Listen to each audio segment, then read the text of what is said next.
What is a Gnoph-Keh? Well, it's one of Lovecraft's more obscure creations.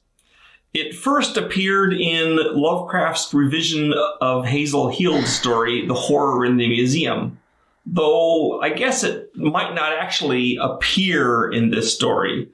So here's this image I'm showing here. That's not a Gnoph-Keh. That's Ron Tagoth, though I think it's a kind of a poor version of it. Anyway, all Lovecraft describes in the story is what is probably a wax model of a Gnoph-Keh, and he describes it as the hairy myth thing of the Greenland ice that walked sometimes on 2 legs, sometimes on 4, and sometimes on 6.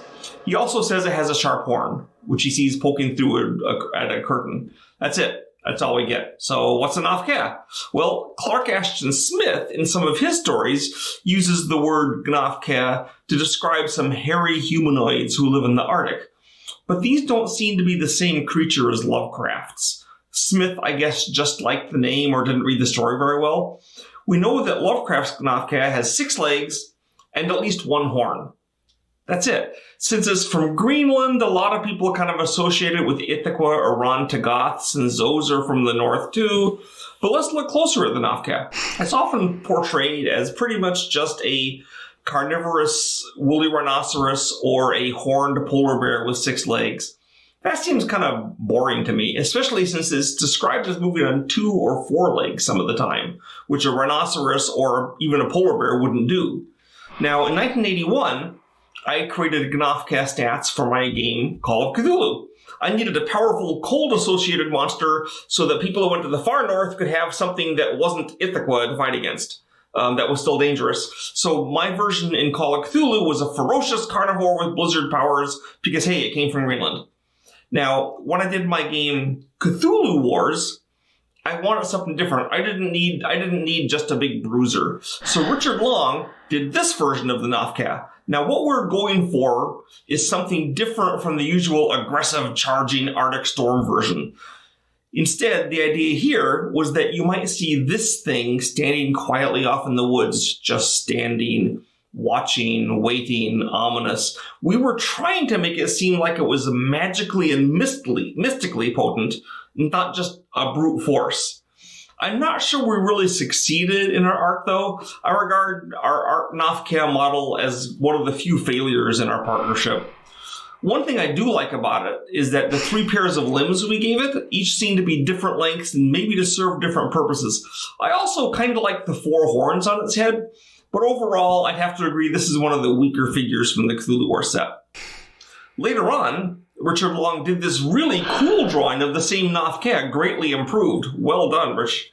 I kind of wish we had this drawing to do our figure now, but given how many awesome paintings and concepts Richard Long did, it's amazing that so few didn't reach the top level.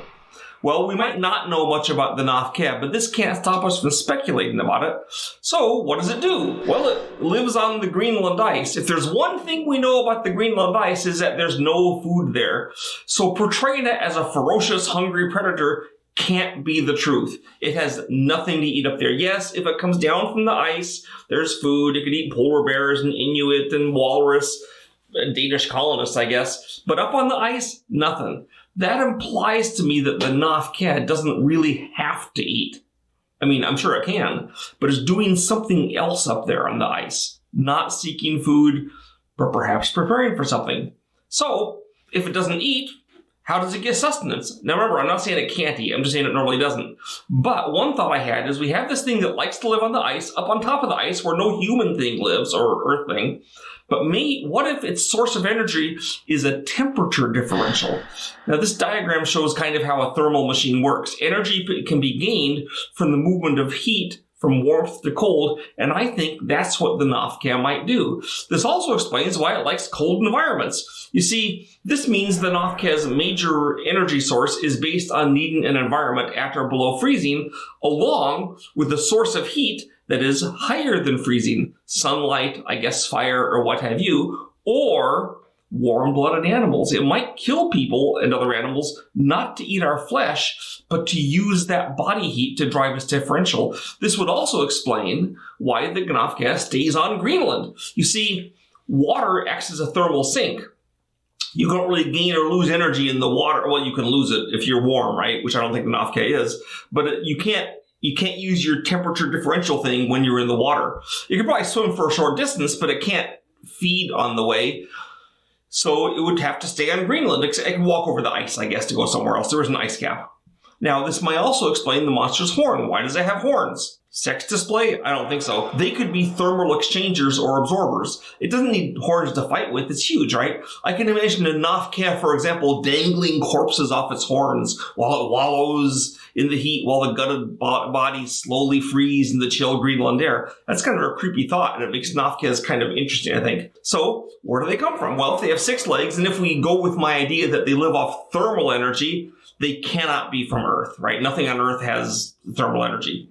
And no vertebrates have 6 legs. That means the Gnoph-Kehs must come from another world. Now, Gnoph-Kehs, sometimes I say Gnoph-Keh, sometimes I say Gnoph-Keh, is because in English, the GN prefix, you never pronounce the G. But why would you even have it if you didn't pronounce it here? So I'm sure it's Gnoph-Keh. So we don't usually portray them as super intelligent, okay? And they don't seem to have a civilization. No one finds buildings up on the ice.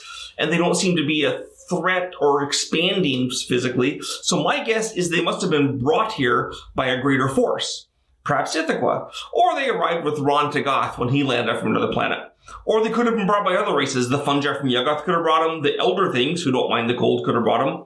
So the next question is, why bring them? Well, if Ithaca or Ron-Tagoth are the ones that brought them, they would only want Gnoph-Kehs if those creatures could somehow advance their plans for world domination. Well, the tundra is a tough environment. That's where Ithaca is because he needs the cold, but it's not a good place for human groups. Most human societies that live in the far north have basically survival cultures. They don't have lots of time and excess energy to build up a complex civilization. Now, there are outposts of civilization that are placed there at Novi Zemlya or Point Barrow or Svalbard, but even these are kind of hanging on by their fingernails. Most of their effort is let's survive here. They require outside money going in. So if you just live there, if you're a tribe or an outpost, you can't devote that much time to your cultist activities. Well, Ron-Tagoth or Ithaca need the cultist stuff. Therefore, the magical power of the Gnoph-Kehs would be useful to them. It gives them a constant source of power, even in the far north, and the few cultists you do have can tap into the Gnoph-Kehs they can help them to give them extra power, to give them more bang for the buck. And this might not just apply to Ithaca and Ron-Tagoth. You see, we know that even great Cthulhu has worshippers in the far north.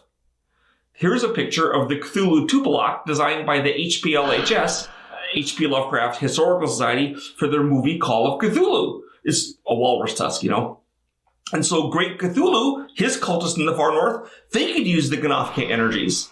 So I guess I'm kind of making the Gnoph-Keh sound like batteries that great old ones tap as they need.